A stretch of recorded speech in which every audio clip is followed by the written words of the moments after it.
बिस्मिल्लाहिर्रहमानिर्रहीम, अस्सलामुअलैकुम and a very good morning public में आपको खुश आमदीद कहूँगी। मैं हूँ अरमला हसन। उम्मीद करते हैं आप बिल्कुल ठीक ठाक होंगे। धुंध से बच बचा के आप अपने ऑफिसेज़ में, अपने स्कूल्स, कॉलेजेस, जहाँ भी आप जा रहे हैं पहुँच गए होंगे।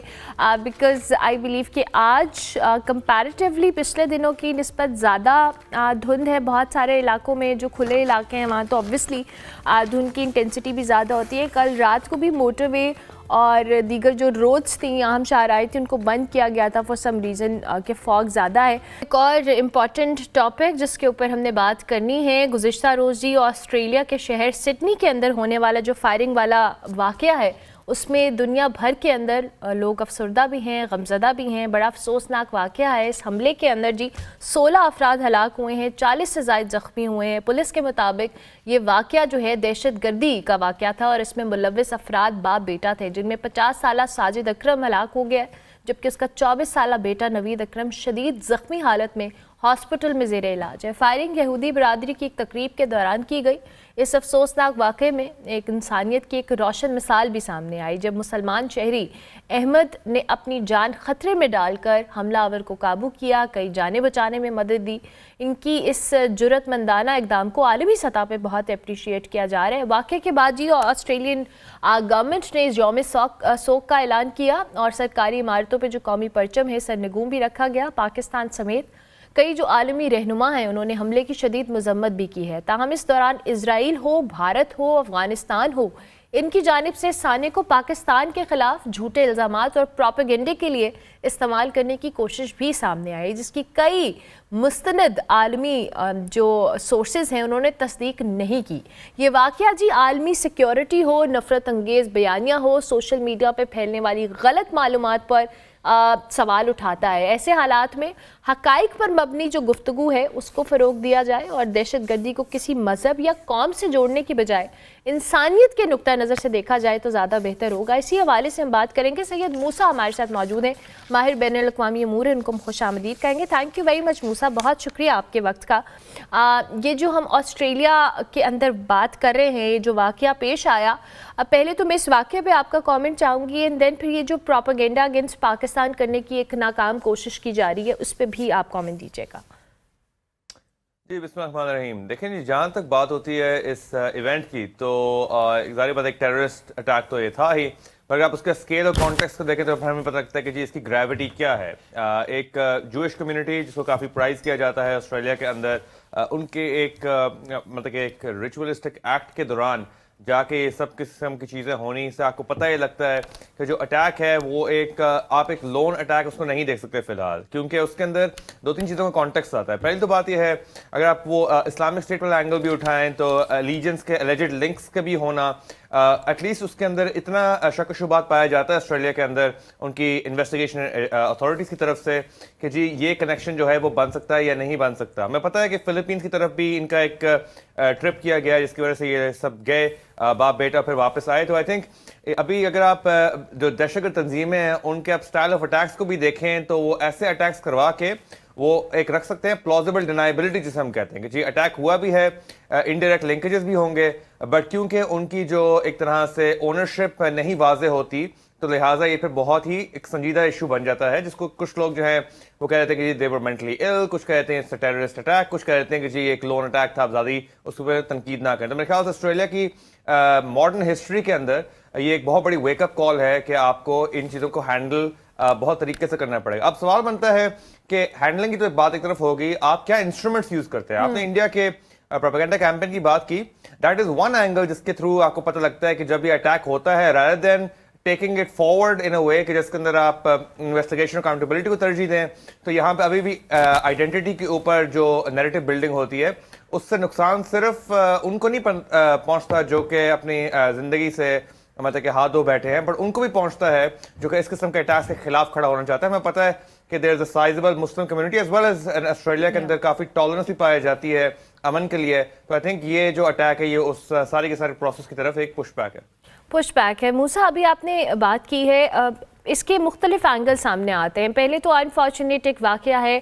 अब हम अगर इसको ह्यूमैनिटी के पर्सपेक्टिव में देखें तो किसी सूरत भी एक चीज़ नहीं होनी चाहिए थी। सेकेंडली, हमने देखा है इंटरनेशनली जब भी खुदा न खास्ता इस तरह का कोई भी वाक़या होता है उसको डायरेक्टली और इनडायरेक्टली रिलीजन या एक मुल्क से जोड़ने की कोशिश की जाती है, और इस प्रोपेगेंडा के अंदर स्पेसिफिकली 2-4 ममालिक हैं जो ये पाकिस्तान के अगेंस्ट या मुसलमानों के अगेंस्ट एक नैरेटिव बिल्ड करने की कोशिश करते हैं।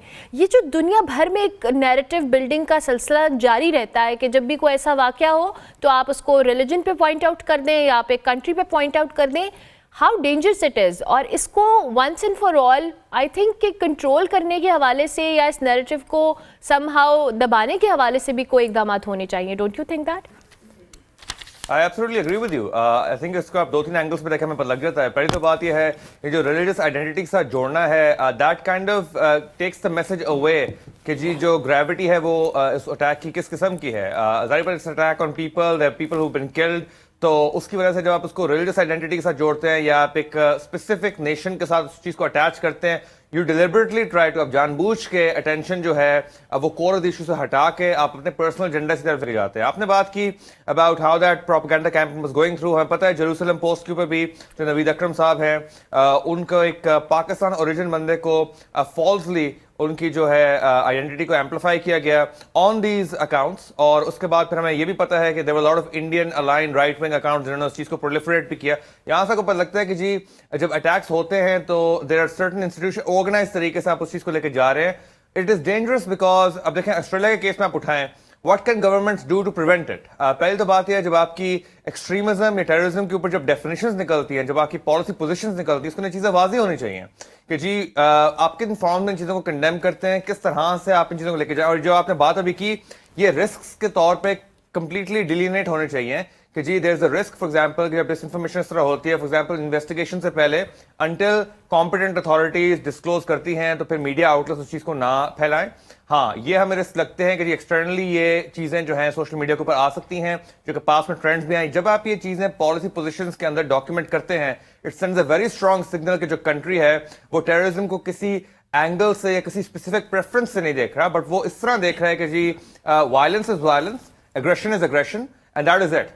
उससे बात ये बनती है कि जो एक्सटर्नल फोर्सेस हैं, फॉर एग्जांपल इस टाइम हमने देखा कि there were certain Israeli outlets which did it, Indian ने एम्पलीफाई भी किया, उनकी फिर जो पोटेंसी है वो काफी हद तक ब्लंट हो जाती है। तो I think government initiative plays a key role in informing the audience कि जी आप इस चीज को कैसे लेके जाए, क्योंकि आप ऑडियंस को ब्लेम नहीं कर सकते बहुत ज्यादा जब मिस इन्फॉर्मेशन हो रही हो और गवर्नमेंट की तरफ से, पॉलिसी पोजिशन की तरफ से वो डिस्टिंक्शंस ना आए। तो I think government position play a key role. बिल्कुल ठीक है। अच्छा मूसा, ये जो वाक़या पेश आया है इसमें भी एक यहूदी कम्युनिटी के ऊपर अटैक हुआ, और जब आपने ख़ुद भी मेंशन किया इस तरह के अटैक्स अब जब हम इस तरह के कंट्रीज़ के अंदर देखते हैं जहाँ पर हम वायलेंस और एक्सट्रीमिज़म की बहुत कम एग्जांपल्स हमें सम टाइम्स मिलती हैं। मैं ऑस्ट्रेलिया की स्पेसिफिकली बात कर रही हूँ कि यहाँ पे इस तरह के वाक़े हमें नहीं सुनने को मिलते। इनफैक्ट अगर हम इंग्लैंड या दूसरी साइड पे देखें तो वहाँ पर ये इस तरह के मामले रहते ही रहते हैं। तो ये जो इसके बाद इन्होंने जो अपनी असलहा पॉलिसी है उसके ऊपर इसको रीथिंक करने के हवाले से कुछ बातें आ रही हैं। ये जो एक्सट्रीमिज़म एकदम से प्रोवोक किया जाता है या होता है समहाउ, ये भी एक मुल्क की ओवरऑल इमेज को डिस्टर्ब करने के लिए काफ़ी होता है आई गेस। जी काफी हद तक आई थिंक डिस्ट्रॉय तो नहीं या डिस्टॉर्ट तो नहीं, बट आई थिंक काफी हद तक वो जो इंप्रेशन देना चाहते हैं उसके बीच में और जो रियलिटी जो प्रोजेक्ट की जा रही है इन अटैक्स के through according to these people who do it, तो उसके बीच में बहुत बड़ा गल्फ एक डिफरेंस आ जाता है। आई थिंक उसके अंदर आप देखें तो ऑस्ट्रेलिया के नेशनल इंटरेस्ट की बात भी आती है। फॉर एग्जाम्पल जब ये अटैक होते हैं तो जारी बात an attack on the community, और ये वो सोसाइटीज हैं by and large despite their imperfections कि वहां पे इन चीज के खिलाफ जो है वो टॉलरेंस होनी वो बिल्कुल एक तरह से उसको नामुमकिन भी कुछ लेवल्स पे समझा जाता है, क्योंकि उनकी वैल्यूज से अलाइन होने के अंदर काफी हद तक होता है। तो आई थिंक वो फिर जब एक एक्सटर्नली प्रोजेक्ट जब इस चीजों को किया जाता है कि ये टेररिस्ट अटैक हुआ है, सब कुछ हुआ है, गवर्नमेंट कम्स अंडर प्रेशर, और जो नेशनल इमेज जो आप देना चाह रहे हैं उसका इंटरनेशनली भी, तो उसके ऊपर भी काफी हद तक ब्लेमिश आती है। आई थिंक उसके अंदर फिर बात ये बनती है there couple things. First of all जो आपकी जो नेशनल सेंसिटिविटीज है रिगार्डिंग इट, एक तो कम्युनिटी लेवल पे होगा कि जी आपके अपने लोग जो है दे फील थ्रेटन्ड बाय थिंग्स, और उसके अंदर जारी बात है Australia like many other democracies उसके अंदर एक साइकिल होता है जिसके अंदर citizen trust, citizen feedback pledge a key role. आप इन अटैक्स को रफ्तार नहीं बढ़ा सकते, ना ही आप इनको कंटिन्यूटी के अंदर ला सकते, क्योंकि जारी बात that's gonna raise questions about local governance, about people, democracy, protest. यहाँ पे these are not authoritarian regimes, these are otherwise. अब आप उसको एक्सटर्नली उठा लें, फॉरेन रिलेशंस का एंगल भी आता है, क्योंकि जारी बात है ट्रांसनेशनल टेररिज्म जिसे हम कहते हैं, जिसके अंदर आप आईसिस को ले आए, अल-कायदा फैक्शंस को आप ले आए, तो उसके ऊपर ऑलरेडी बहुत सेंसिटिविटी है। Australia is part of the Five Eyes alliance as well, जहां पे काफी हद तक इंटेलिजेंस गैदरिंग होती है, उनके एलाई अमेरिका भी है, ऑस्ट्रेलिया के काउंटर टेररिज्म ऑपरेशंस भी होते हैं। तो आई थिंक उस लेवल के ऊपर फिर गवर्नमेंट के साथ मसला ये होता है कि then you have to look at it from a transnational terrorism lens. आपको फिर कम्युनिटी लेवल पे भी देखना है कि आपके सिटीजन ट्रस्ट के साथ क्या जा रहा है, और साथ साथ आपको ये भी देखना है कि आपने प्रिवेंशन मेजर्स क्या करने हैं। और I think that is where things matter a lot, क्योंकि ये इंसिडेंट हुआ है, it's on a minority, they feel threatened, जो मिस इन्फॉर्मेशन हुई वो अलग बात है, और जिन मुल्कों के खिलाफ हो रही वो अलग बात है। पर आपके लिहाज से बात यह है कि दिस शुड एम्पावर यू कि आप टेररिज्म के ऊपर प्रैक्टिकल से प्रैक्टिकल मेजर लें। अभी तक गन लॉज के बारे में बात हो रही थी कि आप उस पर करेंगे, अब that is a domestic narrative, जो एक इंटरेस्ट है जिसकी बेस के ऊपर ऑस्ट्रेलिया के अंदर ट्रैक्शन पाई जाती है कि आप गन्स को कंट्रोल करें। The question is that solving the issue? Philippines पे जब जाके वो मतलब ट्रिप्स होते हैं, they come back and do things, what is Australia doing to prevent this in the future? These are key question जो कि करंट एल्बनीज एडमिनिस्ट्रेशन की तरफ पॉइंटेड आउट हैं, और जो एक्शन यहाँ पे होगा decisively, that can also inform peace building opportunities in other parts also. काफी ऐसे मुल्क भी हैं जो कि इन चीजों को काउंटर करने की कोशिश कर रहे हैं, बट डिसाइसिवली कर नहीं पा रहे। आपके पास अपॉर्चुनिटी है, आप मुल्क के अंदर मिसाल कायम करें and let things follow through. और आपने अभी जो मूसा बात की है कि दीगर जो कंट्रीज़ हैं वो इस चीज़ में स्ट्रगल कर रहे हैं, हमने बैक टू बैक ऐसे बहुत सारे वाक़यात देखे हैं इन कंट्रीज़ के अंदर जहाँ पे टेररिज्म या टेररिस्ट सपोर्ट मौजूद रही है और उसके कहीं ना कहीं ताने बाने किसी और मुल्क से मिलते रहे हैं। ये जो प्रिवेंटिव मेजर्स हैं ये कितने इम्पॉर्टेंट हैं?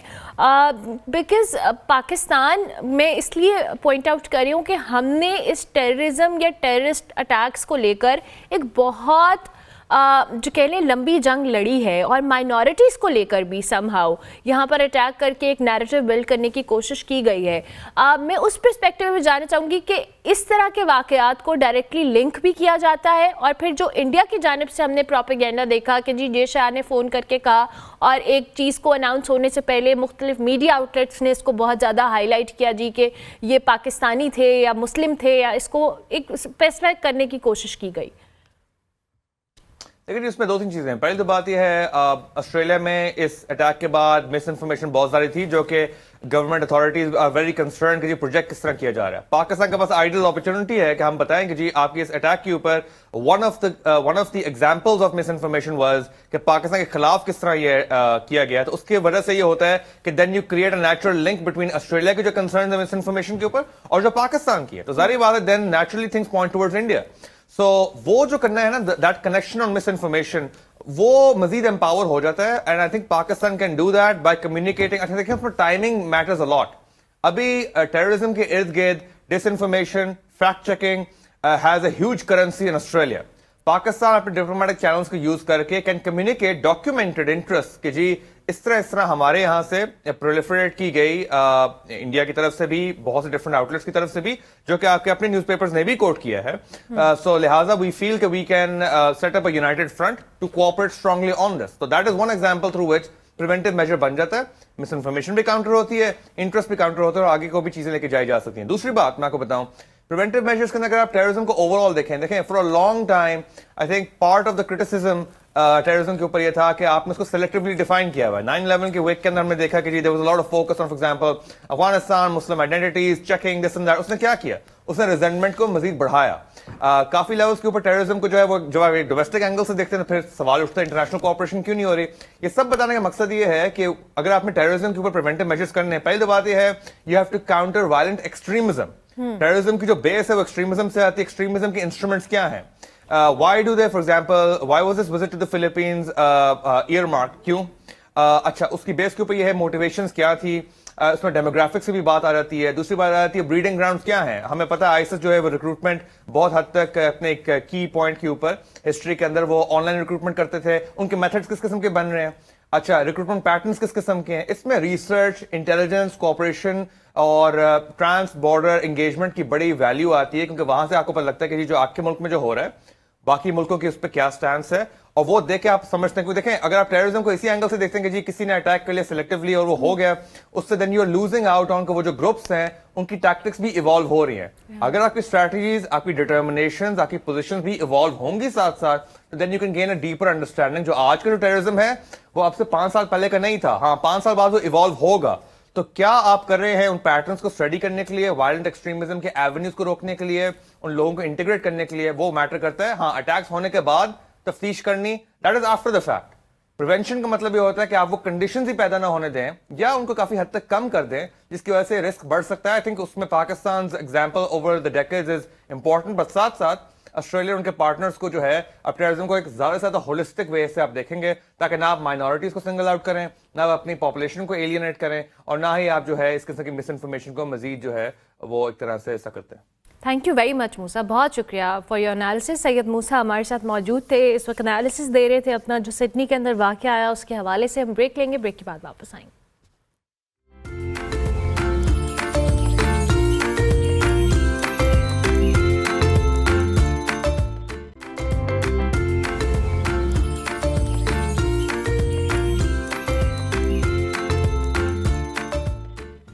Welcome back to good morning public. जी, पंजाब हुकूमत ने कई बरसों बाद बसंत को मशरूत इजाज़त देकर एक बार फिर सकाफत को ज़िंदा करने की कोशिश की है, मगर इस बार रंगों और पतंगों के साथ रजिस्ट्रेशन फ़ीस हो, फॉर्म हो, सख्त कवायद भी शामिल किए गए हैं। पंजाब असम्बली की कायमा कमेटी बराए दाखिला ने पंजाब पतंगबाजी ऑर्डीनेंस 2025 की मंजूरी दे दी है और गवर्नर पंजाब की तौसीक के बाद इम्कान है कि आइंदा इजलास में ये ऑर्डीनेंस बाकायदा कानून की शक्ल इख्तियार कर लेगा। जबकि ज़िला इंतज़ामिया के मुताबिक पतंग और डोर बनाने वाले और फ़रोख्त करने वालों के लिए 1000 रुपये, जबकि काइट फ्लाइंग एसोसिएशन के लिए 5000 रुपये रजिस्ट्रेशन फ़ीस मुकर्रर की गई है। बसंत 6, 7 और 8 फरवरी को मनाई जाएगी और पतंग बनाने वाले हैं, डोर बनाने वाले हैं, उनकी रजिस्ट्रेशन का आगाज़ 20 दिसंबर से शुरू होने का इम्कान है।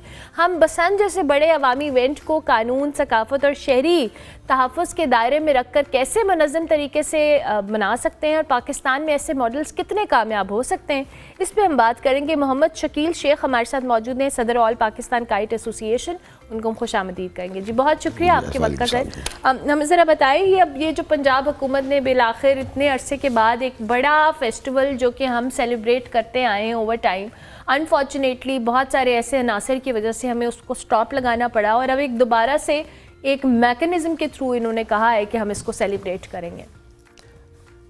सबसे पहले तो पब्लिक न्यूज़ का बहुत बहुत शुक्रिया कि उन्होंने आल पाकिस्तान काइट फ्लाइंग के प्रेसिडेंट को यहाँ मदऊ किया और हमें बहुत खुशी है कि आज वज़ीर आला पंजाब जो है मरियम नवाज़ ने जो इतना बड़ा टॉक्स लिया कि बसंत जैसा इवेंट जिसको कि बिल्कुल दीवार के साथ लगा दिया गया था, तो आज उन्होंने इसकी राइवल के लिए उन्होंने मंजूरी दी। इस थैंक्स उसमें मियां नवाज शरीफ साहब, उनके पीएस जनाब वकार साहब और इसी तरह डीजी वॉल सिटी के जो लॉयर हैं सऊ चीमा साहब और मेरे जो अपने जो आल पाकिस्तान के जो लॉयर हैं मलिक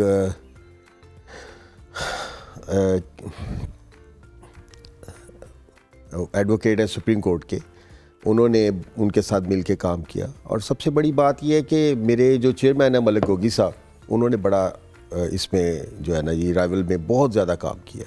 उन्होंने पेशावर में बसंत की, फिर लाहौर लेकर आए इसको, और पीछे 1.5 साल से हम लोग इसके ऊपर काम कर रहे थे। तो अब इंशाल्लाह बहुत रंगों का त्यौहार प्रोसेस से गो थ्रू करेगा। आपने कहा कि आप काफ़ी लोगों का आपने नाम लिया कि सबकी एफर्ट्स रही हैं, क्या क्या आप लोगों ने एफर्ट पुट किए? बिकॉज आई बिलीव आपकी एफर्ट्स अब अगर इस चीज़ में कन्वर्ट हो रही हैं तो उसमें भी हमें सारे प्रोज एंड कॉन्स देखने हैं। बिकॉज एक फेस्टिवल जिसको आपके मुताबिक दीवार से लगाया गया, बट स्टिल उसको दोबारा से करना ये भी एक चैलेंजिंग काम है। बहुत बड़ा चैलेंज है जी, क्योंकि जो माफिया था उसको हमने कंडेम किया है। वो माफिया वो था जो बहुत हैवी डोर को सेल कर रहा था, पतंगे सेल कर रहा था, हमने उसको कंडेम किया। लाहौर के अंदर बल्कि पंजाब में इतना सख्त कानून हमने उस तैयारी करके दी है गवर्नमेंट को कि अब पंजाब के अंदर कोई माफिया इसके ऊपर जो है ना आके काम नहीं कर सकता। उसमें डोर को हमने बहुत पीछे ले गए, आज से 2000 पहले से जो हम लोग बसंत बना रहे थे, और उसमें कोई ऐसा साना नहीं होता था, गला नहीं कटता था और सारा चीज़ें चल रही थी। आज हम लोग उसी बसंत को लेके आगे अब लेके चलेंगे इंशाल्लाह। कैसे डोर को कंट्रोल करना हो, पतंग, ये जो फॉर्म बनाने के हवाले से कहा गया है कि जी फॉर्म रजिस्ट्रेशन ये सारे मामलात होंगे, लेकिन जो डोर का मामला ये बड़ा मेजर इशू रहा है और सबसे बड़ा फैक्टर ही आई गेस ये रहा है कि जो डोर गलत बनती रही है, बिकती रही है और महंगे दामों बिकती रही है। जी, ये वही माफिया को हमने कंट्रोल किया। कैसे? उनको एक जगह बांध दिया है और उनको कह दिया है कि पंजाब के अंदर जो डोर है वो 9 प्लाई जो डोर है वही इस्तेमाल होगी, इसके अलावा और कोई डोर इस्तेमाल नहीं होगी। जो बंदा इसके ऊपर इम्प्लीमेंट करेगा, इसके अगेंस्ट जाएगा, उसके लिए सख्त कानून बनाया। 3 ईयर्स से 7 ईयर्स उसको बामुशक्कत कैद है, उसकी ज़मानत नहीं है, 20 लाख रुपीज़ उसको जुर्माना है। ये हमने सख्ती से इसके ऊपर इम्प्लीमेंट करना। All Pakistan kite flying association जो बनी है वो इसीलिए बनी है कि हमने ये काम जो है बड़ी सख्ती से करवाना है इन लोगों से। हमने किसी को भी रिलीव नहीं देना, चाहे वो मेरा सगा भाई क्यों ना हो, हमने रिलीव नहीं देना इन लोगों को। पहले देखिए सिर्फ जो इसके ऊपर फैक्टेड जो चीज़ आ रही थी वो डोर ही आ रही थी। बिल्कुल। हमने नायलॉन को जो है बिल्कुल कंडेम कर दिया, चाइना डोर जिसे हम बोलते हैं, और जो मोटी डोर थी हमने उसको भी ख़त्म कर दिया। पंजाब की हदूद के अंदर मोटी डोर का कोई काम नहीं है। जो बंदा ये काम करेगा वो ऑल पाकिस्तान काइट फ्लाइंग उसके फ्रंट के ऊपर खड़े होकर उसको गिरफ्तार करवाएगी। ठीक है, इंशाल्लाह। अच्छा, अब ये स्पेसिफिक एरियाज के अंदर आई बिलीव होगी, अगर आप मुझे गाइड भी कर सकें। नहीं जी, पूरे लाहौर में इंशाल्लाह जी, पूरे लाहौर में बसंत होगी इंशाल्लाह। ठीक है, ज़बरदस्त, ये तो बड़ी अच्छी बात है। अब इस चीज़ को मेक श्योर करना, जैसे आपने कहा कि आपकी एसोसिएशन ने काम किया है और करेगी भी, कि अगर कोई इस तरह की गैर कानूनी एक्टिविटी में मुलविस होता है तो उसके खिलाफ गिरफ्तारी हो। शकील साहब, ये बड़ा इम्पॉर्टेंट चीज़ है कि हमारे मुल्क में कानून साजी है, कवानीन मौजूद हैं, लेकिन जब इम्प्लीमेंट की बात आती है तो हमने हमेशा देखा है कि चैलेंजेस रहे हैं। बिकॉज माजी के अंदर एक फेस्टिवल बंद हुआ है और ये फेस्टिवल रेवेन्यू से लेकर एक फेस्टिविटी तक एक बड़ी इंपॉर्टेंट चीज़ रही है। आई वॉज वन ऑफ दोस्त के जिन्होंने एक फेस्टिवल के तौर पे इसको सेलिब्रेट किया है। सो ये बंद होना भी इटसेल्फ एक बहुत बड़ा धचका था और इसको अब रिवाइव करना है, सिर्फ 1 साल नहीं, इसको प्रोलॉन्ग यानी कंटिन्यू करना भी एक चैलेंज होगा। मैम देखिए, इसमें सबसे बड़ी बात यह है कि जब 2000 पे इसके पाबंदी लगी, आज 25 ईयर्स के बाद ये काम हो रहा है। उसके दरमियान में वो सुलेमान तसीर साहब ने एक छोटी सी बसंत इवेंट किया था, बिल्कुल, लेकिन वो भी 2 दिन हो जाए या 4 दिन हो जाए, लेकिन जो प्रॉपर जो इसकी पाबंदी है वो 25 ईयर्स की है। 25 ईयर्स में इन लोगों ने जो इसको इसकी दीवार के साथ जो लगाया ना, जिन लोगों ने लगवाया, आज वो लोग तड़प रहे हैं कि ये कैसे हो रहा है। और इसमें हम मरियम नवाज साहबा को हम लोग बहुत अप्रिशिएट कर रहे हैं कि उन्होंने जो ये टास्क लिया, ये छोटा सा टास्क नहीं है, ये बहुत बड़ा टास्क है। ये सिर्फ आप पाकिस्तान के लिए नहीं, पूरी दुनिया के लिए एक चैलेंज है कि ये हमने इवेंट को कैसे लेके चलना है। जहाँ पे पहले क्यों नहीं इसके ऊपर हुआ, हमने पेपर वर्क नहीं किया था, हमारी जो एसोसिएशन जो थी वो रजिस्टर्ड नहीं थी। आज हर चीज़ को हम पेपर वर्क में लेके जा रहे हैं। आज जो एसोसिएशनें हैं वो रजिस्टर्ड होने जा रही हैं। जब चीज़ें आप प्रॉपर लाइन टू लाइन आप सही करते जाएंगे तो हर चीज़ को उसको आप मेंटेन कर सकते हैं। जब आप पेपर वर्क ही नहीं होगा, कोई रजिस्ट्रेशन नहीं होगी, एसोसिएशनें नहीं होंगी, तो फिर तो हर बंदा जो मर्जी कर ले। अभी हमने रिसेंटली अभी 4-5 दिन पहले हमने जितने थ्रेड बनाने वाले थे उनको भी बुलाया हुआ था, उनसे हमने ओथ लिया है। हमने कहा जनाब आपकी मेहरबानी है, आपने 9 प्लाई से ऊपर डोर नहीं बनानी। उन्होंने कहा जी ठीक है जी, अगर एसोसिएशन हमारे साथ खड़ी है तो अल्हम्दुलिल्लाह हम लोग ये काम करेंगे। हमने कहा जी अगर आपने कोई गलत काम किया तो बहुत सख्ती से आप निपटा जाएगा। ये वाज़ा हमने उनको आवाज़ दे दी है।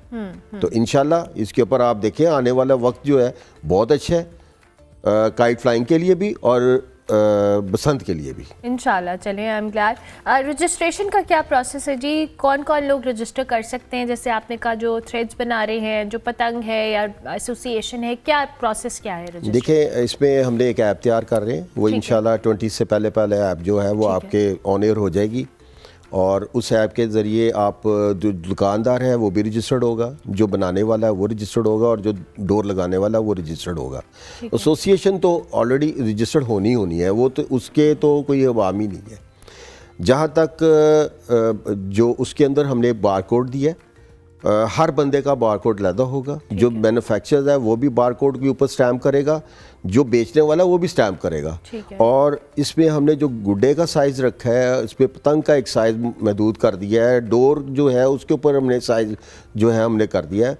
डीसी साहब से, असिस्टेंट कमिश्नर साहब से, कमिश्नर साहबा से, होम सेक्रेटरी से हमारी जो मीटिंग्स हुई उसके अंदर उनको हमने बॉदर करवाया कि हमने ये काम यहाँ से शुरू करना है। ठीक है। अब नीचे से जब काम शुरू करेंगे तो इंशाल्लाह स्टेप बाय स्टेप हर चीज़ अपने मेंटेन में आएगी। वो कोई इंशाल्लाह। तो ये पूरे लाहौर के अंदर होगी जी? पूरे लाहौर में होगी, बल्कि पूरे पंजाब में बसंत होनी है जी। वो तो लाहौर तो नहीं है, looking forward to it. Thank you very much Mohammad Shakeel साहब, बहुत शुक्रिया आपके वक्त का जी। और बसंत होगी 6, 7, 8 फरवरी को। अब पंजाब हुकूमत ने एक प्रॉपर प्लान तैयार किया है एंड आई बिलीव कि हर जगह पे लोग इसको सेलिब्रेट करेंगे। लेकिन लोग खुद भी एथिकली थोड़ा और मॉरली चीज़ों का ख्याल करें, ये भी बड़ा ज़रूरी है। ब्रेक लेते हैं, ब्रेक के बाद वापस आते हैं।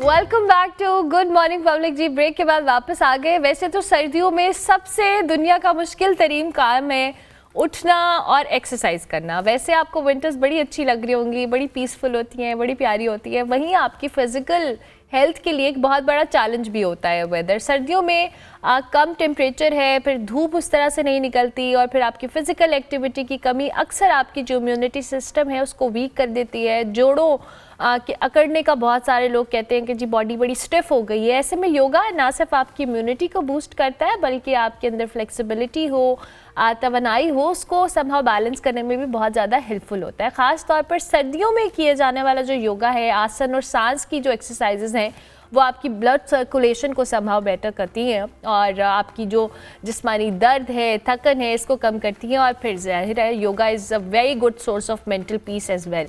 सो सर्दियों में योगा के कौन से आसन करने चाहिए, मौसर तरीके हैं, इस पे योगी नईम हमारे साथ मौजूद हैं, इंटरनेशनल योगा एक्सपर्ट है, उनको हम खुशामदीद करेंगे। बहुत शुक्रिया कि आपने अर्ली इन द मॉर्निंग हमें वक्त दिया। हमें ज़रा योगा के हवाले से बताएं जी, कितना इम्पॉर्टेंट है सर्दियों के अंदर ख़ास तौर पे, क्योंकि विंटर्स में हमारी जो फिज़िकल एक्टिविटी है बड़ी लिमिटेड हो जाती है और फिर हम उस तरह से बॉडी के अंदर एक जो स्टिफनेस का एलिमेंट है उसमें योगा कितना हेल्पफुल होता है? बहन बहुत शुक्रिया आपका। असल में होता ये है कि जब इंसान सर्द मौसम में होता है तो हरारत की कमी हो जाती है। हरारत को बढ़ाने के लिए जो है वो योगा के अंदर मुख्तलिफ टेक्निक्स हैं, मुख्तलिफ क्रियाज हैं जो कि आज हम डिस्कस करेंगे। वो क्रियाज अगर कर लिए जाएं तो आप अपने घर में बैठे बैठे ही अपने आप को वार्म अप कर सकते हैं बगैर किसी मुशक्क़त के। बाकी आप कोई भी एक्सरसाइज करते हैं उसको आपको पहले फिजिकल वर्कआउट करना पड़ता है, फिर आप वार्म अप होते हैं। लेकिन योगा कहता है कि अगर आप कुछ क्रियाज करते हैं तो आप फ़ौरन से अपनी बॉडी के अंदर हीट महसूस करना शुरू करते हैं। आपके अंदर जो जिस्म के अंदर हीट कम हो गई, हरारत कम हो गई और आपको सर्दी लगना शुरू हो गई तो आप फ़ौरन से वो करना शुरू कर दें। एक क्रिया है जिसका नाम है अग्निसर, उसका नाम ही आग से है, अग्निसर। अग्नि कहते हैं सूरज को, अग्निसर सूरज के साथ आपने आपको अटैच करना है। तो ये आप पेट को हिलाएंगे सांस खारिज करके, बिल्कुल सांस खारिज कर देंगे और रुक जाएंगे और पेट को अंदर बाहर मैं अभी मूव करूंगा, आप देखिएगा।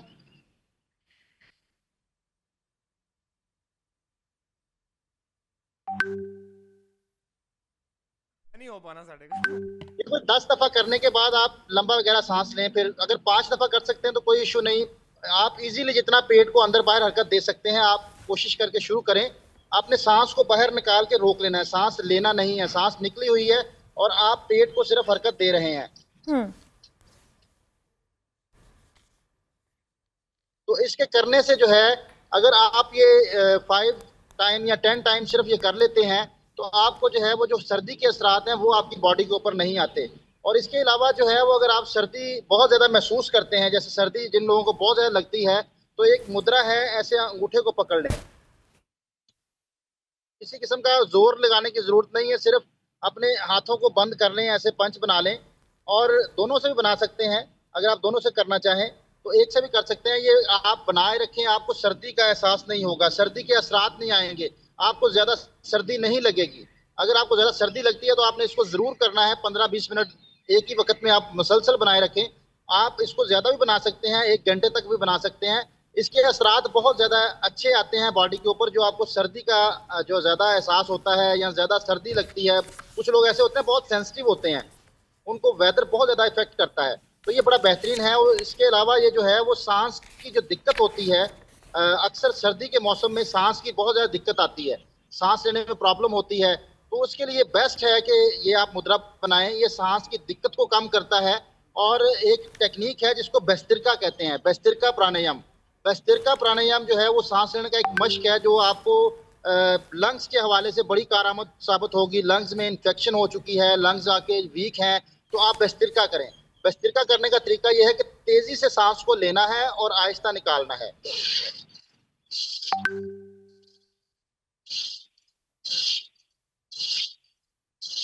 बड़ा होना जरूरी है। इतना भाईजान सांस को तेज तेज लेना, सांस को तेज लेने से जो है ये बेस्तिरका प्राण हो जाती है। बेस्तिरका प्राण जो है बेसिकली आपके जिस्म के अंदर ऑक्सीजन लेवल को बढ़ाती है, ब्लड फ्लो को अच्छा करती है। जैसे ही ब्लड फ्लो अच्छा होगा तो आपके जिस्म के अंदर जो है वो हरारत जो है वो मेंटेन हो जाएगी। आपकी बॉडी के अंदर ब्लड फ्लो का अच्छा होने का मतलब है कि आपके मसल्स आप जो हैं वो फ्रेश होंगे, आपके जिस्म में कोई तनाव नहीं रहेगा, किसी किस्म की कोई स्टिफनेस नहीं आएगी। तो इन चीज़ों को अगर कर लिया जाए रोज़मर्रा की रूटीन में, तो आप बगैर किसी मुशक्क़त वाली एक्सरसाइज के अपने आप को जो है वो फ्रेश रख सकते हैं, एक्टिव रख सकते हैं। और एक लंग्स के हवाले से भी मैं डिस्कस करना चाहूँगा कि लंग्स को अगर आप स्ट्रॉन्ग करना चाहते हैं और आप चाहते हैं कि आपके लंग्स वीक ना हो, आपके ऊपर जो है वेदर का इफेक्ट ना आए, ये जो गला खराब, खांसी, जुकाम, आप इससे बचना चाहते हैं तो 2 चीज़ें कर लें। एक, अपने शोल्डर को स्ट्रेच किया करें पीछे की तरफ, यूं ऐसे स्ट्रेच करके ऊपर देखें।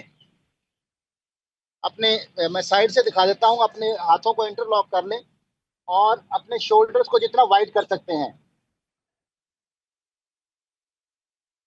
गले के ऊपर स्ट्रेच लेके आए, गले के ऊपर आप स्ट्रेच लेके आए, चेस्ट को वाइड करें, चेस्ट को ऐसे वाइड करें, चेस्ट वाइड करके स्ट्रेच करें ताकि जो लंग्स आपके बैठने की वजह से सिकुड़ जाते हैं, हम क्योंकि ऐसे बैठते हैं ना, ऑफिस में बैठते हैं तो झुक के बैठते हैं, तो लंग्स का जो ये सुकड़ाव है, ये जो सिकुड़नपन है, इसको खोलने के लिए अपने चेस्ट को स्ट्रेच किया करें, चेस्ट को स्ट्रेच करें और गले के मसल्स को जो विंड पाइप है इसको स्ट्रेच करें, नीचे वाले जॉ को ऊपर खींचें। ये आपके जो गले के हवाले से जो अमराज हैं उनके लिए बड़ा कारआमद साबित होगा।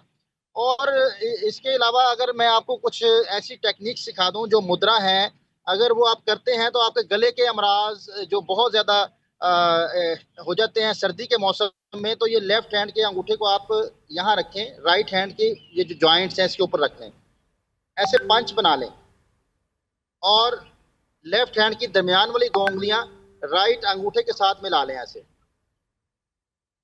जोर नहीं लगाना, जितना आप इसको हल्के अंदाज में कर सकते हैं, जोर नहीं लगाना, बस आपने हल्का सा पकड़ना है अंगूठे को। फिर देखने की दफ़ा लेफ्ट अंगूठे को पकड़ लीजिए, लेफ्ट अंगूठे को पकड़ के ऐसे बंद कर लीजिए पंच, और राइट हैंड के अंगूठे को लेफ्ट हैंड की दरमियान की 2 उंगलियां जो हैं इनके साथ टच कर लें। ऐसे टच करके आप 15 मिनट तक बनाए रखें, 15 मिनट तक, और दिन में 3 से 4 दफ़ा करें।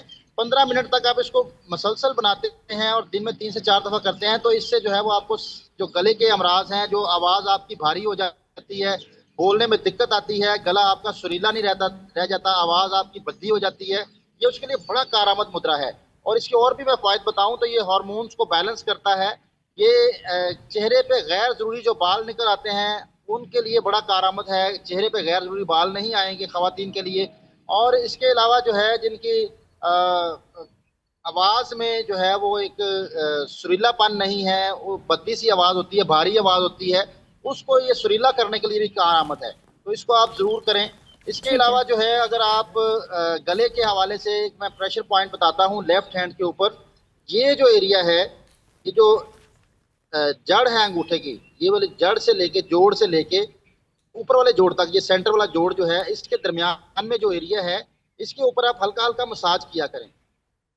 अगर आप इसके ऊपर हल्की हल्की हीट भी दे लें किसी चीज़ से, जैसे चाय पीते हुए कप इसके साथ टच करना शुरू कर दें यहाँ पर, तो इससे भी जो है वो गले में जो है वो जो खराश होती रहती है, गला खराब होता है, गले में आपको जकड़न फील होती है, तो वो इससे ठीक हो सकती है। सिर्फ ऐसे इस जगह पे आप इसको टच करते रहें, तो ये बिल्कुल सारी ठीक। चीज़ें अगर आप करते हैं तो इससे अच्छा, आप मुझे सर्दियों में ये बताइएगा कि अब जाहिर है ये स्मॉग का वेदर है और इसमें बहुत सारे लोगों को आउटडोर एक्टिविटीज़ अवॉइड करने का कहा जाता है, तो कौन सा बेस्ट टाइम है योगा करने का? दिन के टाइम पे, शाम के वक्त कि आप योगा करें और इफेक्टिव भी हो? बहन, आपको कभी भी जो है स्मोक के मौसम में आउटडोर नहीं बैठना चाहिए। ये जितनी चीज़ें मैंने बताई हैं आपको, ये सारी आप घर में बैठे हुए कर सकते हैं, अपने बेडरूम में कर सकते हैं। आपको ज़रूरत नहीं है कि आप किसी लॉन में बैठें। अगर मौसम अच्छा है, आपको लगता है कि बाहर स्मोक नहीं है, तो फिर तो आप ज़रूर बैठें, आप लॉन में बैठें। लेकिन कुछ ऐसी चीज़ें भी आप कर सकते हैं, जैसे कि कुछ इनडोर भी प्लांट्स आते हैं जो कि 24 आवर्स ऑक्सीजन देते हैं। आप अपने रूम में उनको रखें, अपने रूम के अंदर ही आप उनसे जो है वो एंजॉय कर सकते हैं। उन प्लांट्स के साथ आप ऑक्सीजन ले सकते हैं। आप वहाँ पे योगा मैट बिछा के या बेड पे बैठ के आप कर सकते हैं। जब ठंडा मौसम होता है तो अवॉइड करना चाहिए, क्योंकि जो ठंडक होती है ये आपके डायरेक्ट, आप जब बाहर निकलते हैं तो या तो अपने आप को कवर करें, अपना इतना कवर करें कि ये ठंड आपकी बॉडी के ऊपर असरात ना लेके आए। जब आप कवर कर लेते हैं तो फिर आप कोई एक्टिविटी फिजिकल तो नहीं कर पाएंगे ना, आपने तो अपने आप को बांध लिया, टाइट कर लिया। तो अगर आप योगा की कुछ मशकें करना चाहते हैं तो आप इन इन दिनों में इनडोर करें तो ज़्यादा उसका इफेक्ट आता है। ठीक है, thank you very much Naeem Yogi sahab कि आपने हमें अर्ली द मॉर्निंग योगा के हवाले से कुछ बहुत बेहतरीन टिप्स दी हैं जनाब। उम्मीद करते हैं ये हेल्पफुल रही होंगी। हम ब्रेक लेते हैं, ब्रेक के बाद वापस आते हैं।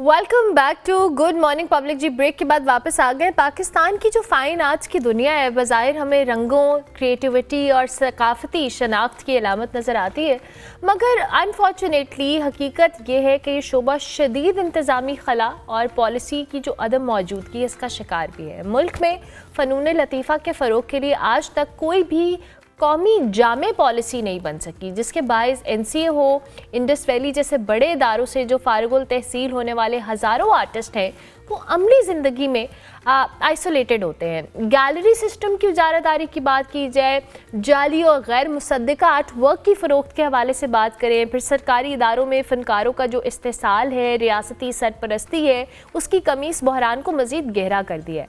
यहाँ पर क्वेश्चन ये है कि क्या एक कौम अपने कल्चर, अपनी सकाफ़त को ज़िंदा रख सकती है अगर वो अपने फ़नकार को तहफ़्फ़ुज़ देने में नाकाम हो? इस पर हम बात करेंगे। हमारे पास डॉक्टर फ़ारूक मौजूद हैं, डायरेक्टर गैलरी 21 इस्लामाबाद, जो कि गुज़िश्ता कई दहाइयों से पाकिस्तान के जो आर्ट का मंजरनामा है उसे अमली तौर पर वाबस्ता है। बतौर क्यूरेटर, आर्ट एजुकेटर और तज्ज़ियाकार उन्होंने इससे फ़नकारों के मसाइल को करीब से नहीं देखा बल्कि उन्हें उजागर भी किया है। इस वक्त हमारे साथ मौजूद हैं।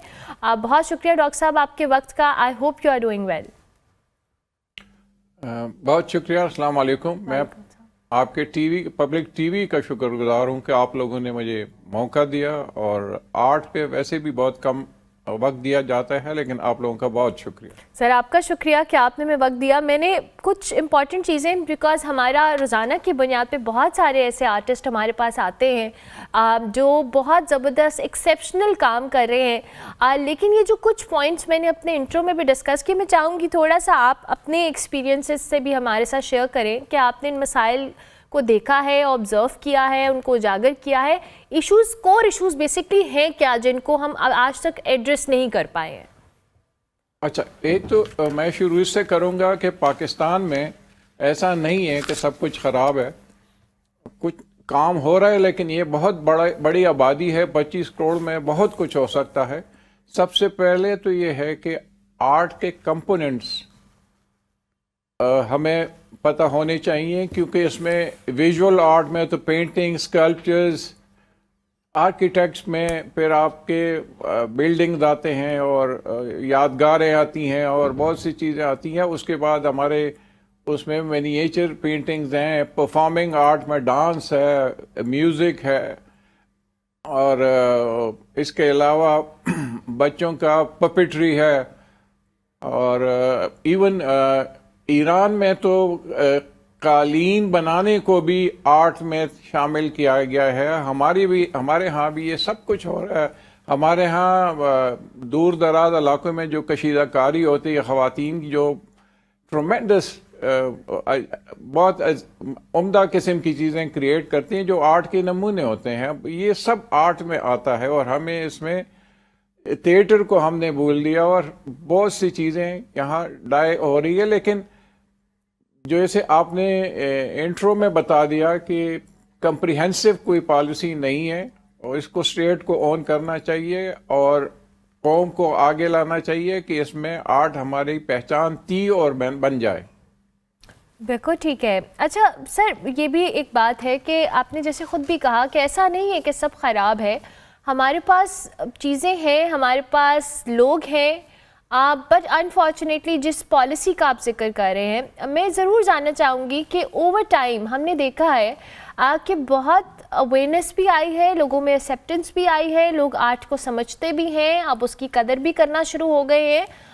बट आपके इस जर्नी में हमें जो कोर इशू है उसको एड्रेस करने के हवाले से हमने क्या कोई स्टेप्स लिए हैं, जिसमें आप पॉलिसी का जिक्र कर रहे हैं या हम इंडिविजुअल आर्टिस्ट की बात कर रहे हैं जो अपने ओन पे कुछ करना चाहते हैं? आप चूंकि क्यूरेटर भी रहे हैं, आप काम भी कर रहे हैं इस हवाले से।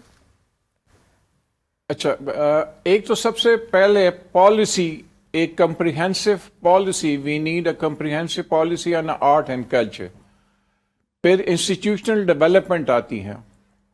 फिर हमारे यहाँ कोई रजिस्ट्रेशन नहीं है आर्टिस्ट की कि कौन किधर है। दूसरी बात है, इस मुल्क में कोई प्रिजर्वेशन और ऑथेंटिकेशन का कोई इदारा नहीं है, वो क्रिएट करना चाहिए। हमें रेजिडेंसीज with grant and financial help के साथ करना चाहिए। गैलरियाँ सिर्फ महदूद हैं बड़े बड़े शहरों में, और यहाँ पे एक ख़ास किस्म का एलीट तबका जाता है। आम लोगों के लिए हमें पब्लिक आर्ट पार्क्स बनाने चाहिए जिसमें आम आदमी की भी उसको पहुंचना बहुत आसान हो।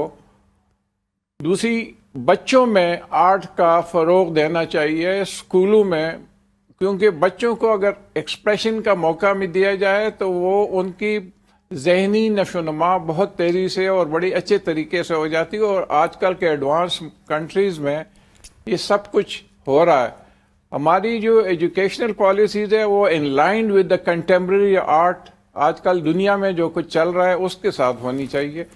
तो दूसरी बात यह है कि बहुत उम्दा काम हमारे मुल्क में पड़ा है, जो उसके आर्काइव्स बनने चाहिए, उनको हमें तहफ़्फ़ुज़ देना चाहिए। लेकिन प्रिजर्वेशन और वो तबाह हो रहा है, उसको मेरे ख्याल में वो हमारा विरसा है। तो मतलब काम तो हो रहा है लेकिन अलग अलग हो रहा है, उसको एक जगह पे जमा करके हो। अच्छा डॉक्टर साहब एक और सवाल, मैं आपने भी अपनी आर्ट के हवाले से, इसको प्रिजर्व करने के हवाले से बात की। हमारे पास एक आर्टिस्ट भी आई थी, I don't remember her name, but उन्होंने एक बड़ा मेजर कंसर्न उठाया था, और वो कंसर्न ये था कि यहाँ पर हम हमेशा से देख रहे हैं कि इंटरनेशनल आर्टिस्ट हों, उनके काम को हर बच्चा जानता है, हर आर्ट स्टूडेंट जानता है, लेकिन जो हमारे लोकल आर्टिस्ट हैं, दो के कुछ बहुत बड़े बड़े नाम हैं जिससे लोग फेमिलियर भी हैं, लेकिन कुछ ऐसे आर्टिस्ट भी हैं जिनकी कंट्रीब्यूशन बहुत एक्सेप्शनल रही है आर्ट के हवाले से, लेकिन उनकी रिकग्निशन, उनके काम को प्रिजर्व करना, आर्काइव करना, हम वो नहीं कर रहे। हम सिर्फ अपने इंटरनेशनल आर्टिस्ट को ओनरशिप ले रहे हैं, जो लोकल आर्टिस्ट है या उनका काम है उनको प्रिजर्व करना या उनकी ओनरशिप लेना कितना इम्पोर्टेंट है? ये बहुत इम्पोर्टेंट पॉइंट आपने उठाया। मतलब है हमारे यहाँ ऐसे स्टालवर्ड गुजरे हैं, मसलन सादिक हैं, गुल जी, चुगताई साहब, मतलब NCA के बड़े बड़े उस्ताद जो थे वो गुजरे हैं, और आजकल भी बड़े लोग काम कर रहे हैं। लेकिन आपकी बात सही है कि उसको बच्चे या आजकल के आर्टिस्ट नहीं जानते, और उनको उनके काम को हमें आगे लाना चाहिए। उनको किसी ज़माने में ये होता था, मैं आपको ये बता दूं कि गर्ली 21 का सादिकीन फाउंडेशन यूएसए के साथ एक एमओयू है। हम सादिकीन के सारे कामों को गुज़श्ता 1 साल से हम हर चीज़ में उसको उजागर कर रहे हैं। मतलब हम उसकी फिल्में लगाते हैं, उसके चीज़ें करती। यहाँ पे मैं एक जिक्र करता जाऊँ कि एक किताब लिखी गई थी फ्रांस में 50 में, द स्ट्रेंजर, एल्बर्ट कॉमस ने लिखी थी। उसके लिथोग्राफ्स सादिकीन ने बनाए थे 50s में, और ये एक कंपटीशन के बाद सादिकीन सेलेक्ट हुआ था फ्रांस में। अभी पहली दफ़ा उस लिथोग्राफ्स की प्रिंट की एग्जीबिशन आजकल गैलरी 21 की वसातत की वजह से हम कर रहे हैं। आजकल PNCA में वो लगी हुई है। मैं लोगों से दरख्वास्त करूंगा कि वो जाके उनको देखें। तो हम तो अपनी कोशिश कर रहे हैं कि अपने पुराने या आज के बड़े आर्टिस्टों को उजागर करें और नयों को मौका दें, बच्चों को मौका दें कि ये आर्ट मुल्क में पले और फूले।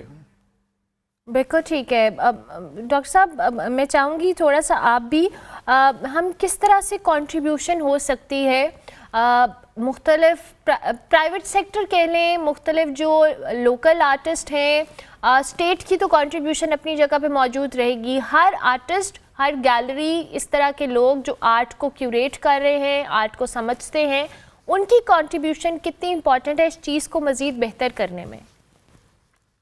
देखिए ना, हमें एक तो गैलरीज बहुत बननी चाहिए। गैलरी सिर्फ एलीट क्लास के लिए महदूद नहीं होना चाहिए।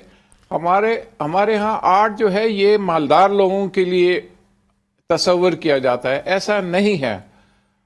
आर्ट सिर्फ डिस्प्ले होता है ड्राइंग रूम्स में और बड़े बड़े इमारात में। मतलब है ये पब्लिक पार्क्स होने चाहिए जहाँ पे आम आदमी भी उसको देखे और उसके दिमाग में आए। पाकिस्तान में आप हमारे लाहौर में फिर भी गुजारा है, लेकिन हमारे यादगार जहाँ बनते हैं, ये जिसको हम चौकों पे बनाते हैं, वो इतने बदे और उसका आर्ट से कोई ताल्लुक नहीं होता। सिर्फ संगे मरमर तोप देते हैं और सीधी सीधे कुछ चीज़ें बना देते हैं। भल उसमें पाकिस्तान की कोई मतलब पहचान नहीं होती। हमारे आर्किटेक्ट में कोई पाकिस्तान की पहचान नहीं होती। और पाकिस्तान में आपको ये मैं बता दूं कि आम लोगों में, हमारे गैलरी में ऐसे ऐसे आर्टिस्ट आते हैं और उनका काम हम डिस्प्ले करते हैं कि जो आम लोगों में वो लोगों तक न पहचान है न उनको लोग जानते हैं। हम उनको प्रमोट करते हैं और बड़े बड़े हीरे पड़े हुए। I am sure. Thank you very much doctor साहब, बहुत शुक्रिया कि आपने हमें वक्त दिया। डॉक्टर फ़ारूक हमारे साथ मौजूद थे जी। आर्ट और आर्टिस्ट के जो चैलेंजेस हैं उस पर बात कर रहे थे और इनके मुताबिक गैलरीज़ होनी चाहिए, लोकल आर्टिस्ट के हवाले से काम होना चाहिए, उनको प्रमोट करना, उनके काम को आर्काइव करना हो, प्रिजर्व करना हो। ये सारी वो चीज़ें हैं जो आर्ट का एक जो सिस्टम हमारा कल्चर है उसको इम्प्रूव करने में बड़ा हेल्पफुल रहेगा। हम ब्रेक लेते हैं, ब्रेक के बाद वापस आते हैं।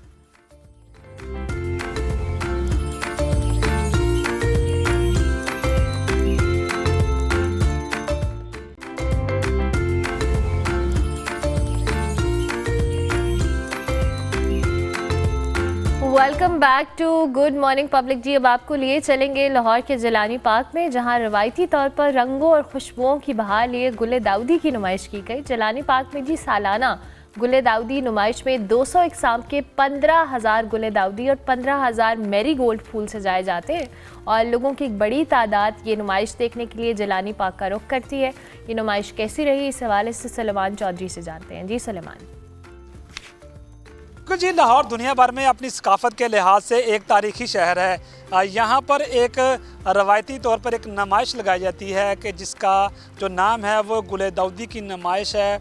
जिलानी पार्क जो कि रेस कोर्स के नाम से मशहूर है, उसमें ये जो नुमाइश है वो लगाई जाती है। इस नुमाइश में मुख्तलिफ़ इक़साम के जो पौधे हैं वो रखे जाते हैं, जो फूल हैं वो रखे जाते हैं।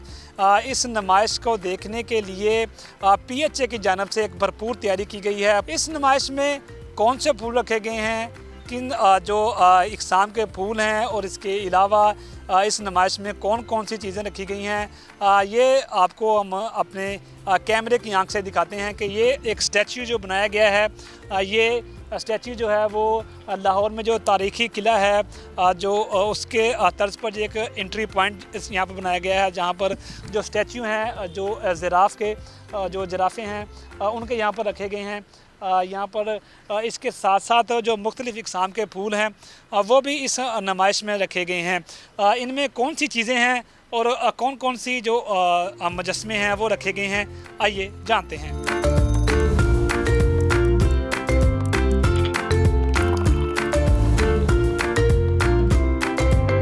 बिल्कुल जी, गुल दाऊदी की नुमाइश में जो मुख्तलिफ़ इसके हिस्से हैं वो हम आपको दिखा रहे हैं। इस वक्त हम मौजूद हैं एक जो रवायती तौर पर लाहौर की एक रवायत थी तांगे की, जो उसमें को बग्गी में की शक्ल में इसको कन्वर्ट किया गया है। इसके जो मुख्तलिफ़ पार्ट हैं उनको फूलों के साथ सजाया गया है, जहाँ पर लोग बहुत बड़ी तादाद में इस बग्गी के पास आ रहे हैं और तस्वीर और सेल्फियाँ बना रहे हैं। वो जो इस नुमाइश से लुत्फ़ अंदोज़ हो रहे हैं।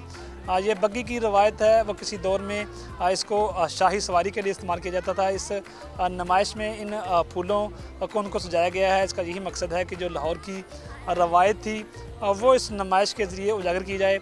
मुख्तलिफ़ बच्चे जो हैं वो इस बग्गी के साथ अपनी वालदैन के साथ यहाँ पर पहुँचे हुए हैं और तस्वीर जो हैं वो बनवा रहे हैं। इस नुमाइश में जो फूल रखे गए हैं उनको देखकर यहाँ पर लोग जो लुत्फ़ अंदोज़ हो रहे हैं। इसके साथ साथ हम आपको मज़ीद भी दिखाएंगे कि इस नुमाइश में जो मुख्तलिफ़ जानवरों के मुजस्मे हैं वो भी यहाँ पर रखे गए हैं।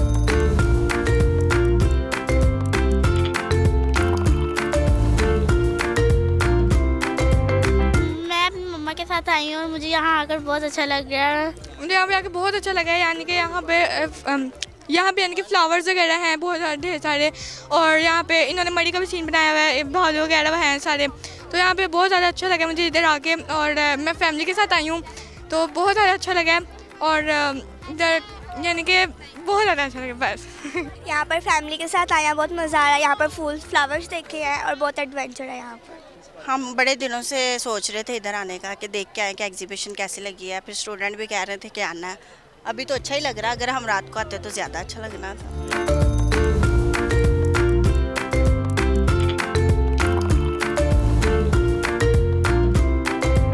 बिल्कुल जी, इस नुमाइश की एक मुनफरद बात यह है कि पहली दफ़ा इस नुमाइश के अंदर एक ऐसा जो कॉर्नर है वो भी सजाया गया है कि जिसमें जो स्नोफॉल का जो मंज़र है वो पेश किया जा रहा है। इसमें कुछ, अगर मेरा कैमरामैन आपको दिखाए, वो जानवर रखे गए हैं जो कि सर्द और बर्फ़ानी इलाके में रहते हैं, जिनमें जो पोलीबर का जो बियर है, इसके साथ साथ जो बर्फ़ानी रीछ है, इसके साथ पेंगुइन है, वो भी यहाँ पर रखे गए हैं।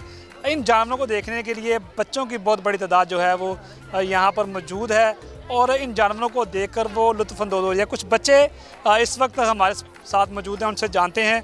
अच्छा, मुझे ये बताइएगा, आपने ये जानवर देखे हैं, कैसा लग रहा है इस नुमाइश के अंदर आपको? अच्छा लग रहा है, अच्छा लग रहा है मुझे। आपको कैसा लग रहा है इस नुमाइश के अंदर? बहुत अच्छा लग रहा है। क्या क्या देखा आपने इसमें?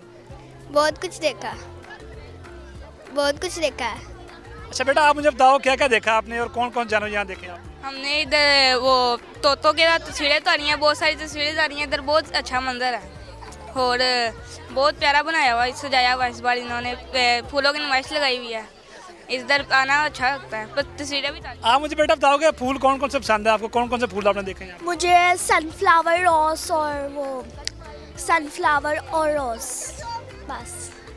जी बिल्कुल, ये तो थी कुछ फैमिली के मेम्बरान के जो इस नुमाइश में जो है वो लुत्फ़अंदोज़ हो रहे हैं। इस नुमाइश के अंदर यहाँ पर सेल्फियाँ बनाई जा रही हैं, जो तस्वीर हैं वो खींची जा रही हैं, और जो फूल हैं इसके साथ साथ जो मुजस्मे लगाए गए हैं उसमें जो बड़े हैं इनके साथ साथ बच्चे खूब लुत्फ़अंदोज़ हो रहे हैं। जो PHA हुकाम है उनका ये कहना है कि जो ख़ज़ां को हमने खुश आमदीद किया है, कहा है, इसके साथ जब से सर्दी बढ़ेगी तो लाहौर में एक विंटर मेला जो है वो इसी पार्क में लगाया जाएगा।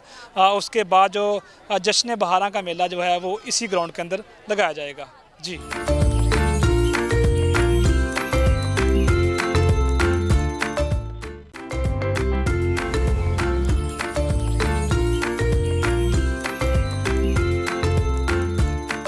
Welcome back to good morning public जी। अब आपको लिए चलेंगे institute of art and culture Lahore में, जहां पाकिस्तान इंटरनेशनल फ़िल्म फेस्टिवल का इनेकाद हुआ। तलबा ने तख्लीकी सलाहियतों को बेहतरीन अंदाज में पेश किया और मुख्तलिफ जो फिल्म साज थे उन्होंने सिनेमाटोग्राफी, प्रोडक्शन और तलबा को फिल्म बनाने की जदीद जो टेक्निकल एजुकेशन है वो भी दी। मज़ीद वहाँ पर क्या हुआ इस हवाले से हैदर खरल की ये रिपोर्ट देखें।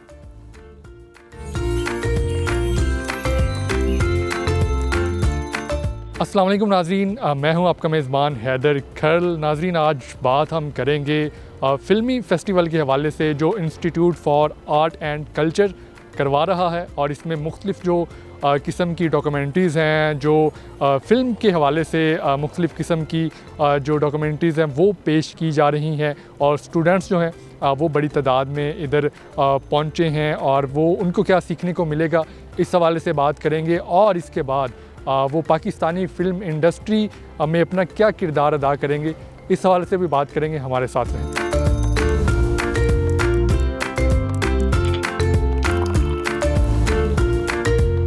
वालेकुम अस्सलाम। अच्छा, मुझे ये बताएं कि आपने डॉक्यूमेंट्री बनाई है, फ़िल्म बनाई है, क्या किया आज हमने परफॉर्मेंस की है डांस की। I am a choreographer also. अभी मैं सीख रही हूँ, प्रोफेशनल तो नहीं हूँ लेकिन अपनी टीम को साथ लेके चल रही हूँ। आज हमारी बस परफॉर्मेंस ही। फ्यूचर में कितनी मदद मिलेगी आपको इस सारे जो फेस्टिवल में जो सीखने को मिलेगा? अभी तो फ़िलहाल मुझे इतना एक्सपोजर मिला है कि हम अवार्ड्स भी आए थे यहाँ पर, तब भी हम लोगों ने परफॉर्म किया था। फ़िल्म फेस्टिवल पहले भी हो चुका है, अवार्ड्स मिले थे, एक्सपोजर मिलता है, डायरेक्टर्स आते हैं, जजेस आते हैं, वो भी आपको नोटिस करके जाते हैं। फिर वो कभी ना कभी हमें काम भी मिल जाता है। मुझे काफ़ी दफ़ा काम मिला हुआ है। क्या किया? मैंने सर बिलाल के साथ काम किया हुआ है, बिलाल निशारी जो हैं उनके साथ मैंने वेलो के अंदर काम किया हुआ है एज अ डांसर। हम लोग डांस टीम में से थे कॉलोनी की तरफ से। उसके बाद हम वालों के साथ काम किया हुआ है, ग्रीन चैनल वालों के साथ काम किया हुआ है। तो काफ़ी काम मिलता रहता है और इसी यूनिवर्सिटी से मिला मुझे।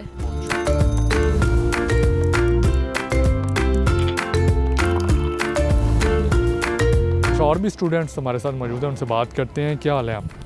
जी अल्हम्दुलिल्लाह, मैं ठीक ठाक हूँ। क्या आपका क्या हाल है?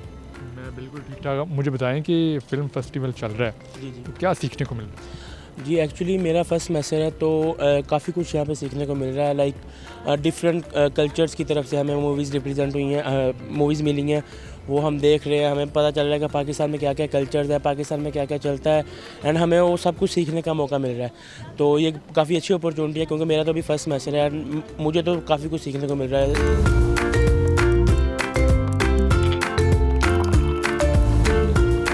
सिकंदर जवेद हमारे साथ मौजूद हैं, फिल्म एंड टीवी डिपार्टमेंट के हेड है। बहुत शुक्रिया आपके वक्त का। मुझे ये बताइएगा इस फेस्टिवल से जो बच्चे हैं उनकी जो क्रिएटिविटी है उसमें क्या निखार आएगी? अच्छा, बेसिकली जो फिल्म फेस्टिवल हम अरेंज करते हैं उसका बेसिकली मकसद ये होता है कि जो भी स्टूडेंट्स हैं या इंडिपेंडेंट फिल्म मेकर्स हैं, क्योंकि हर बच्चा जो है वो अपनी फीचर फिल्म सिनेमा में तो रिलीज़ नहीं कर सकता, तो बेसिकली इस तरह के जो फेस्टिवल्स होते हैं बेसिकली उनके ज़रिए उनको अपना जो भी आर्ट वर्क है, जो भी फिल्म है, उसको शोकेस करने का एक मौका मिल जाता है। और बेसिकली तमाम फेस्टिवल्स एक प्लेटफॉर्म प्रोवाइड करते हैं जिसके लिए उनकी फ़िल्म बेसिकली देखी जाती है और उनको जो भी उसमें फीडबैक है वो प्रोवाइड की जाती है। उसके बाद फिल्म की जो भी क्वालिटी अगर आप बोल लें या स्क्रिप्ट के हवाले से या प्रोडक्शन के हवाले से वो इम्प्रूव हुई है तो डेफिनेटली ये एक अच्छा रोल अदा करेंगे।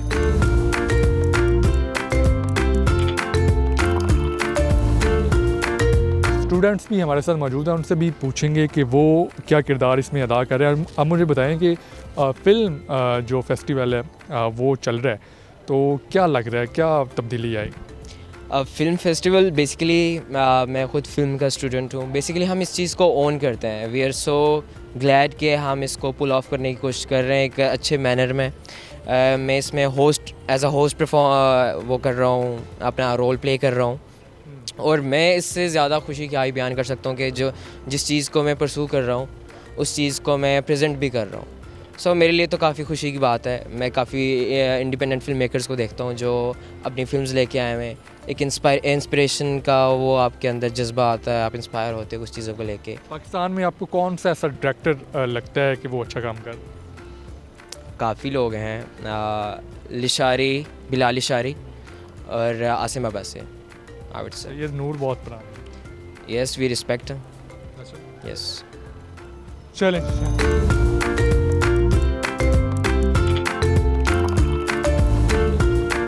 प्रोफेसर डॉक्टर नजमा नजम प्रो वाइस चांसलर हमारे साथ मौजूद हैं, इनसे बात करते हैं। क्या हाल है मैडम आप? बिल्कुल ठीक है, थैंक यू वेरी मच। और आज तो बहुत ही अच्छा लग रहा है कि एक हमारे इदारे के बहुत ही इम्पोर्टेंट डिपार्टमेंट और उनकी टीम, हमारे डीन और HOD एक फ़िल्म फेस्टिवल करवाया और ये 3rd फिल्म फेस्टिवल है। और मैं हैरान हूँ कि कितनी आर्ट्स एंड कल्चर तो हमारा इंस्टीट्यूट है ही, लेकिन कितनी क्रिएटिविटी है हमारे बच्चों में। अब यंग फिल्म मेकर्स हैं, ऐसे ऐसे सोशल उसके आइडियाज़ लेके आते हैं जो चोट करते हैं हमारे एनवायरनमेंट पे, हमारे पॉलिटिकल इश्यूज़ पे, हमारी हर सोशल उसको एक्शन को लेके सामने आ रहे। ये है वो टीम जो कल को फिल्म प्रोड्यूस करेंगे, फिल्म डायरेक्ट करेंगे और फिल्म बना के पेश करेंगे इंटरनेशनल फोरम पे।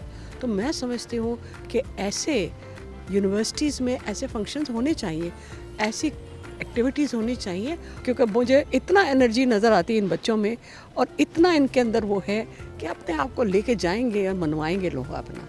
बहुत शुक्रिया, आपने गुफ्तगू सुने। इनका ये कहना है कि जो पाकिस्तानी फ़िल्म इंडस्ट्री है, ये बच्चे उसमें अपना मुस्बत किरदार अदा करेंगे और ये फ़िल्म इंडस्ट्री को ऊपर लेकर आएंगे। प्रोग्राम में अपने मेज़बान हैदर खरल को इजाज़त दें। रब राखी।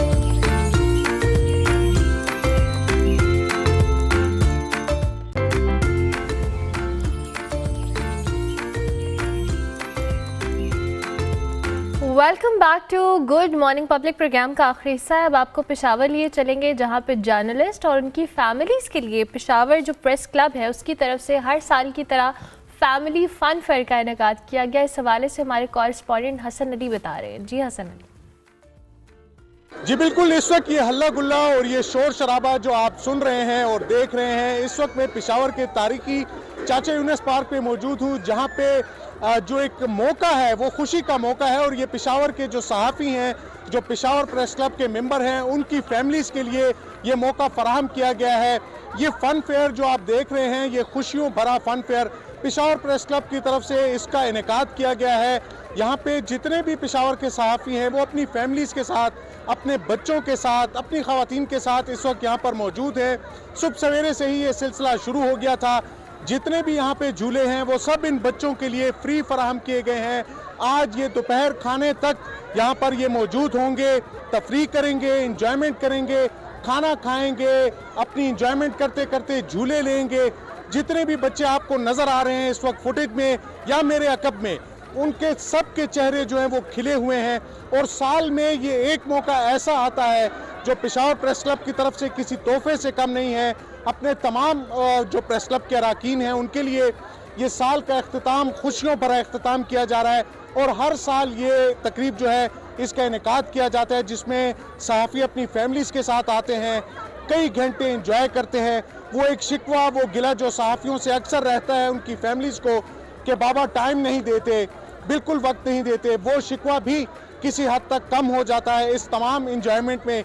ये चंद घंटे बच्चों को पूरा साल याद रहते हैं, ये खुशी के लम्हात वो याद रखते हैं।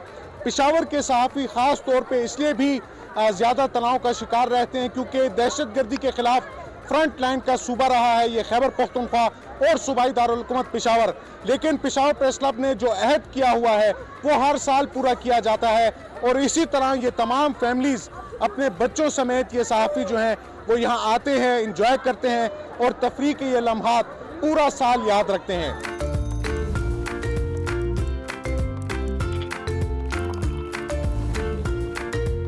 माशाल्लाह, फिश में बैठे हैं, पेरिस में बैठे हैं, बड़ा मजा आया। आज कार चलाई है और अभी आपके सामने माशाल्लाह यहाँ पर मुझे हर चीज़ का बहुत ज़्यादा मज़ा आ रहा है।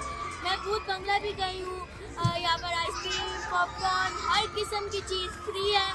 गिफ्ट हैम्पर्स भी हमें मिले हैं और काफ़ी चीज़ें यहाँ पर मुफ्त है। अभी हमें लंच भी फ्री मिल रहा है और मुझे काफ़ी ज़्यादा मज़ा आ रहा है। रियाज साहब और उनकी टीम का मैं बहुत बहुत शुक्रिया अदा करना चाहती हूँ। अब माशाल्लाह बहुत शानदार इवेंट रहा। जैसा आपको पता है सहाफ़त एक प्रेशर का, एक टेंशन का काम है और इस रीजन में ये प्रेशर और टेंशन बहुत ज़्यादा है। इस हवाले से हमने कोशिश की कि सहाफ़ियों को तफरीह का ये मौका उनकी फैमिली और बच्चों के साथ हो। आप देख रहे हैं 1500 से ज़्यादा साथी आए हैं, फैमिलीज आई हैं। उनके लिए यहाँ पे ये सूबे का सबसे बड़ा फन लैंड है। तमाम झूले फ्री थे, इसके अलावा रिफ्रेशमेंट्स, गिफ्ट हैम्पर्स, लंच, सारा हमने बंदोबस्त किया हुआ था। पहले तो मैं प्रेस क्लब को खराज तहसीन पेश करना चाहता हूँ कि एक ज़बरदस्त प्रोग्राम जो है उन्होंने अरेंज किया है। और सबसे बढ़कर जो बात जो मुझे खुशी हुई कि पुराने दोस्तों से जो है वो मुलाकात यहाँ पे हुई, क्योंकि प्रेस क्लब उनका आना जाना इतना नहीं होता, लेकिन आज चूँकि फनफेयर है चाचा यूनुस पार्क में और एक बड़ी तादाद में जो हमारे कोलीग्स वगैरह जो पुराने कोलीग सीनियर कोलीग वो यहाँ पे आए हैं, तो उनसे मुलाकात करके हमें बड़ी खुशी हुई है। मकसद हमारा सिर्फ ये है कि हम सहाफ़ी जो हैं वो सारा दिन एक ट्रस्ट के माहौल में काम करते हैं, तनाव का शिकार होते हैं, तो इस तरह की एक्टिविटीज़ जो हैं वो सहाफ़ियों के साथ साथ उनके बच्चों के लिए भी जो है वो ज़रूरी है। आप देख रहे हैं कि पेशावर प्रेस क्लब का ये तीसरा साल है अपनी रिवायात को बरकरार रखते हुए। इस मरतबा इन्होंने सैकड़ों की तादाद में सहाफ़ियों के बच्चों को भी इस इवेंट से जो है तो लुत्फ़अंदोज़ होने के लिए कोशिश की। आने वाले वक्तों में इंशाल्लाह इससे भी बेहतरीन अंदाज में हम ये प्रोग्राम जो है उसका सिलसिला जारी रखेंगे।